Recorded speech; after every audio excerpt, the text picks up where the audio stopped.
ಪರಿಸರ ಕುರಿತು ಸೈಕಲ್ ಜಾಗೃತಿ ಜಾಥಾ.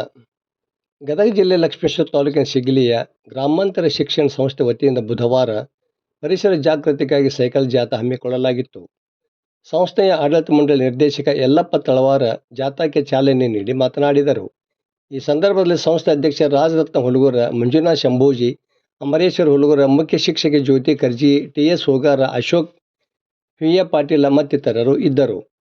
ನಂತರ ಶಾಲಾ ಮಕ್ಕಳು ಪರಿಸರ ರಕ್ಷಣೆ ಘೋಷಣೆಗಳನ್ನು ಕೂಗುತ್ತಾ ಗ್ರಾಮದ ತುಂಬ ಸೈಕಲ್ ಜಾಥಾ ನಡೆಸುವ ಮೂಲಕ ಗ್ರಾಮಸ್ಥರಲ್ಲಿ ಪರಿಸರ ಕುರಿತು ಹಾಗೂ ಅದರ ರಕ್ಷಣೆಯ ಬಗ್ಗೆ ಅರಿವು ಮೂಡಿಸಿದರು. ವರದಿ ನಾಗರಾಜ್ ಹಣಗಿ, ಪ್ರಜಾಧ್ವನಿ, ಲಕ್ಷ್ಮೇಶ್ವರ. ಬೋಲೋ ಭಾರತ್ ಮಾತಾ ಕೀ, ಬೋಲೋ ಭಾರತ್ ಮಾತಾ ಕೀ. ಮನೆಗೊಂದು ಮರ, ಕಾಡು ಉಳಿಸಿ, ಕಾಡು ಉಳಿಸಿ. ವಿಶ್ವ ಪರಿಸರ ದಿನಾಚರಣೆಗೆ, ವಿಶ್ವ ಪರಿಸರ ದಿನಾಚರಣೆಗೆ.